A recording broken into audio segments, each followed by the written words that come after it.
Hey, good morning, everybody. Welcome to episode number 42 of the Don't Close Your Show this morning. We're excited to have you guys here. Hopefully, you'll had a great weekend.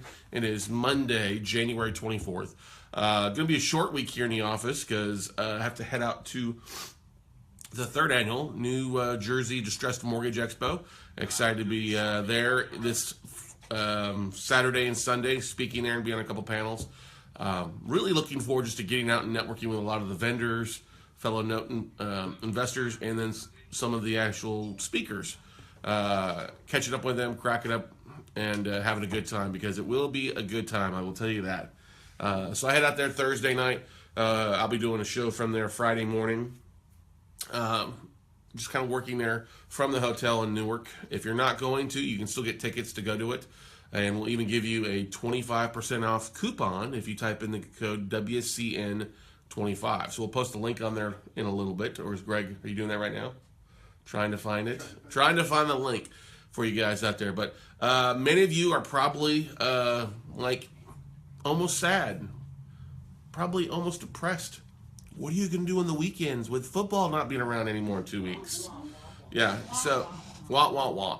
Have you looked at a couple things? Yay, Super Bowl's been identified. It's amazing to see is how people are looking at how sales are down because the Cowboys didn't make it. The Patriots are opening as 3-point favorites. You can really kick off the end to your football of 2017 by being at the Super Bowl of note trading events. Dun, dun, dun. The next virtual note buying for dummies is March 3rd, 4th, and 5th. Yes, it's Super Bowl weekend. Don't worry. If you do sign up for it, we'll be done well before kickoff on Sunday. So you'll be able to watch the Patriots, the Falcons, and all the crazy Super Bowl commercials out there for you. So what we've going on today in the office? Well, our bids are due in from people from the note auction we did on Thursday. We had a great weekend, Friday, Saturday, and Sunday with our next group of fast track trainees. We had Armando and Jose and Dewitt, Jackie, Kimberly, Howard, Mark, and Marlene show up with us and spend 3 days with us as we went through, really helping them get their note businesses off and running, cracking, and doing some big things. So I'm excited for that group.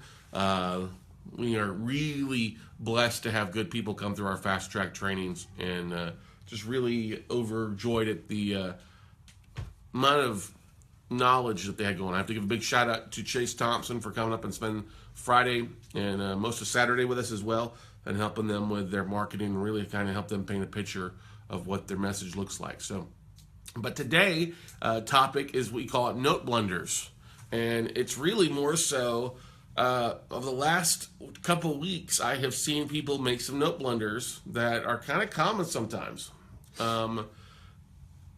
They're kind of common sometimes because sometimes we just make goofy mistakes out there. And so I thought I'd do is start you off with a list of the top 5 note blunders, okay, that people make when they're doing due diligence or with their deal. So let's pull out the drum roll, please.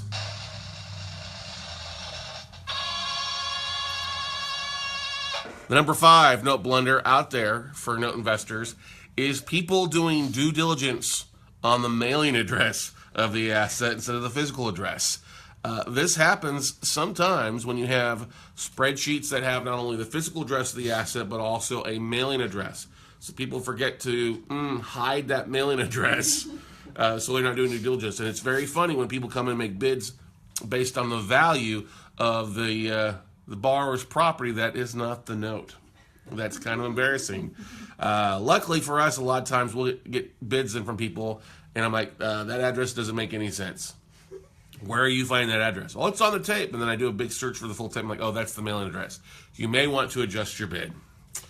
Yeah. You have to be very careful. I have done this before. I think you only have to do it once to realize it's a blunder you don't want to make. Okay? So let's talk about number 4 here. All right? Number 4 blunder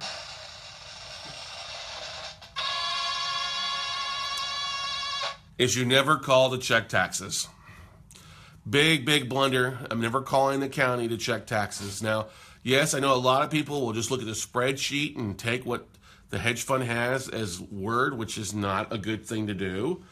You never know when that spreadsheet was updated. You never know when it was last checked. A lot of times the county tax associations will show a number, and it may not be the actual number owed. It may just be this year's taxes. It may not show the total outstanding. It may have gone to tax sale. You never know what's available. There may be upcoming tax sale. So that's the number 4 blunder that a lot of note investors make, is not calling to check on taxes. It's a very easy thing to do. It takes 5 minutes to do, right, guys? Yep. Pearl at Cook County is amazing. Pearl at Cook County is amazing. All right. Sweetest lady. Sweetest lady. Make sure you only call on 2. Don't have 3 because you have to call back. And that phone call will cost or take all of 30 seconds for you to get completed on both. Yeah, 30 seconds. It's very easy. All you're doing is calling and saying, hey, I need to double check taxes owed. If there are any outstanding taxes, is there a pending tax sale? Has there been a tax sale? Okay. This leads us to the number 3 issue most people don't realize when they're doing their due diligence. Number 3 is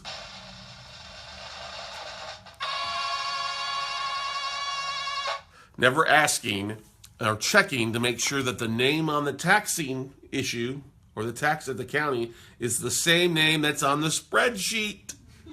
Oh, what? Yes. If the name is different, it's probably gone to tax sale.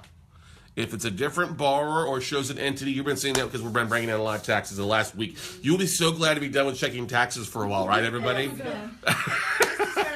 Yeah. If the name on the spreadsheet is, or the tape that you have is different than what you should see in the county tax association, but it's the same property, yeah, it probably went to tax sale. It's probably a big red flag to be done with. Now, a couple things though is you can see if there was a tax overage or there is a redemption period. Okay, if there's a redemption period, you can go ahead and pay the back taxes, take the property back. A lot of times you'll see a tax sale take place and the asset gets bid up at the tax sale more than what is owed to the county. So there'll be an overage literally sitting at the county waiting for the first mortgage, company to claim or the borrower to claim if there's overages above what's owed on the mortgage. So that's the number 3. Let's see here. I'm just looking here. Oh, yes. Okay. Yes, here. So we're at now the number 2. Number 2. That was number 3.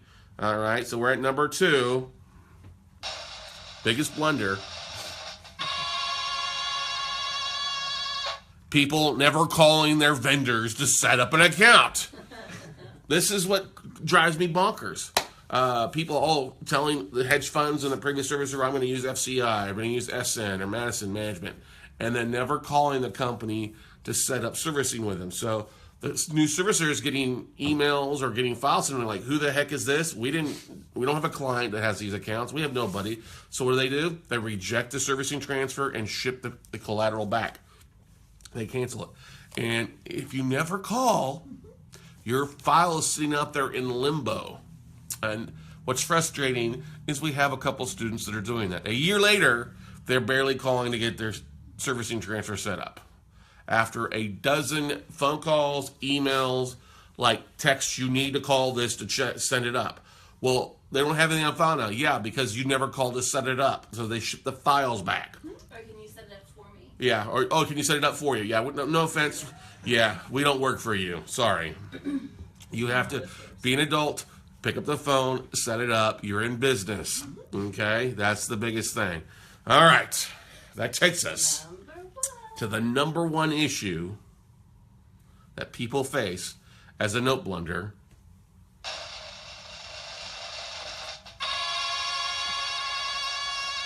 Number 1 is the Google picture looked good.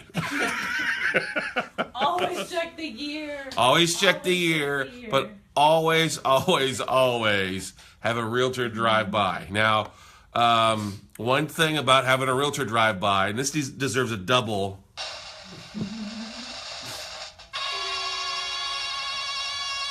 is make sure the realtor takes a picture of the property where you can see the street number. Unfortunately, we had somebody who's bought an asset where the realtor took a picture of the wrong property. Oh my Yeah. Oh my god. Yeah, because Google Maps showed a similar one, and Google Maps is not always right, okay? We always know those pictures are old. You always need to have a realtor drive by and take a look at the existing property. Make sure it's not trashed out. Peek in the windows. Is the grass tall? What does it look like compared online? Now, you use online photos just to get a quick idea. If it's boarded up from 3 years ago, guess what? It's probably still boarded up. Or it's not even there.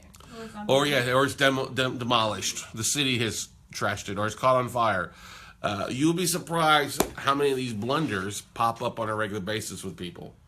And I'm like, you gotta have a little common sense sometimes. Now, understand if you don't know to check the name is different and things like that, or call the county if you've never done it before. I get it, but those are the biggest blunders, and I see that happen all the time with people. And I'm like, really? You taught them better than that. I did teach them better than that. Were you not listening to myself or listening to Liz Brummer on one of the virtual workshops? It happens all the time, everybody. Any questions or comments on the first 5 there? George says, how about a different number 1? Forgetting to put in a bid after all the due diligence. Not me, but I could see me doing that.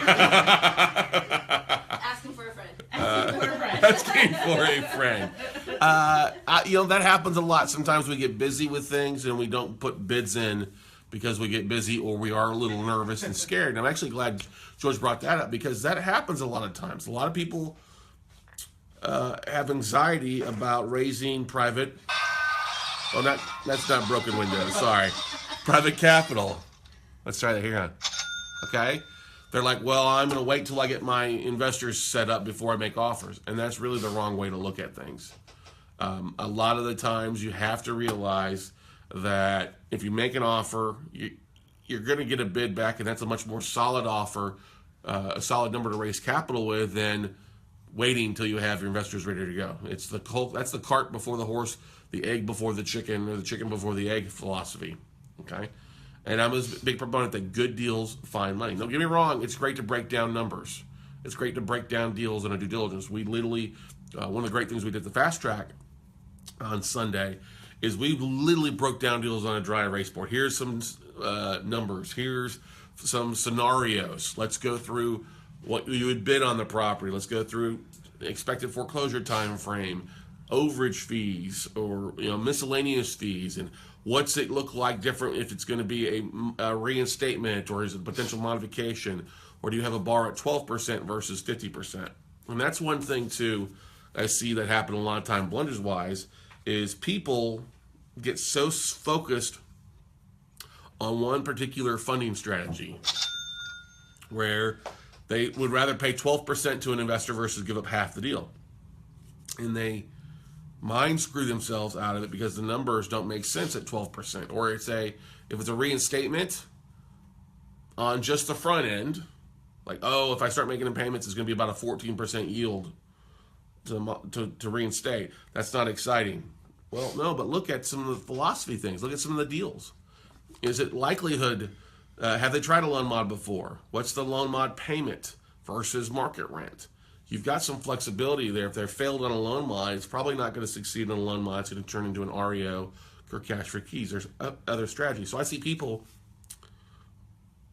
talking themselves out of deals that are good deals because they're so focused on, well, I got to cover that 12%. Well, whoa, no, maybe you should do 50-50 where you're splitting that cash flow. So it's maybe just a 7% yield to your investor over 6 or 12 months while you get that deal reperforming, and then it's a big payday to either sell the note off or do it as an REO if you've got to foreclose. You can't mind screw yourselves, but a lot of people do because they overanalyze deals. They have to go down every hole before they pull the trigger on making an offer. And that by that time, oftentimes you don't have the answers, and other people are already making bids that are very attractive, and you really kind of talk yourself out of a deal. And you don't want to do that because that's kind of an embarrassing thing. Because you don't want to be sad and not make offers. You want to be excited and be the bomb. All right? I love my noisemaker. This will be making an appearance in Newark, New Jersey on a panel coming to you. What other questions or the comments do we have? Brady Durr says he heard so fresh and so clean in his head all weekend. You're so welcome. You're so welcome, Brady. So fresh and so clean. So fresh and so clean content. So tonight, guys, At 7 o'clock Central, we have our Monday note tonight. It's going to be based on key performance indicators, KPIs, in your note business. And a lot of investors, not just note investors, are running around just doing things, making offers, without really having any way to measure their efforts, measure their workload, measure what they're focused on to see if they're actually on task or going in the right direction. I mean, we talk about goals this year. I want to close so many deals, but most people don't realize there are some KPIs along the way that they can measure themselves on a weekly, monthly basis to see if they're doing well. So one thing it's a KPI for me that I'll talk about tonight is tonight's call. Every Monday night, with us doing a Monday note, I track our marketing. I see how many people RSVP'd for it, how many people clicked on the link actually, and then how many actually attended the actual call. And it always runs about 60, somewhere between 55 and 75%, on average about 60% attendance ratio, depending on the topic. But it's interesting to see because I always look at, okay, did I go too long at 2 hours? Did the attendance stay on? Did it drop off after an hour? These are specific things on just that one marketing piece, but that's my forced networking. A lot of you are going out working all week long and not going out networking, and you're not making new connections, and you're struggling raising capital because you're not marketing. Now, in this day and age, your phone is a lifeline to networking.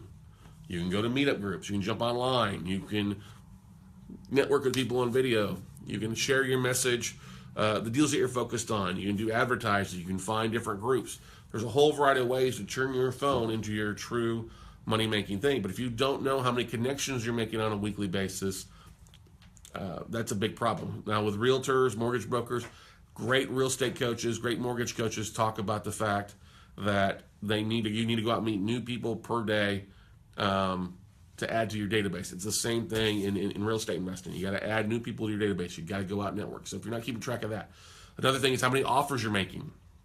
Okay, most people don't realize that most new investors only have about a 10 to 20% acceptance ratio on their bids because they're figuring things out. But so many note investors get frustrated when they submit 5 offers and none of them get accepted, so they get disappointed. I'm like, come on, it happens all the time. You got to be willing to submit offers and then follow up with them and go from there. So, we don't want to take too much of the time today, and I don't want to give you too much of a sneak peek of what we'll be covering tonight, but it'll be some really great things that everybody can implement in their note business for everything. So, any other questions, comments before we get rocking and rolling? Anybody else got anything?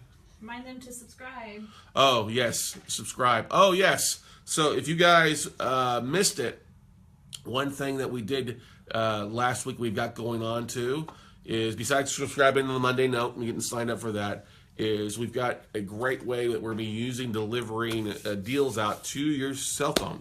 So if you will text, literally go into your cell phone, pull out your cell phones and go in and send a text message and send the word notes to the phone number 72000. If you text the word notes, NOTES, to the number 72000, you'll get a link, opt-in thing with your phone number, email, and first name, and we'll send you a link to download a generic note slide and get over 60 hours of note training. So text the word notes to 72000, and you'll get some great stuff on that as well. So we look forward to seeing you guys tomorrow on the next Monday, the next Note Closes show, and we'll see you guys at the top, everybody.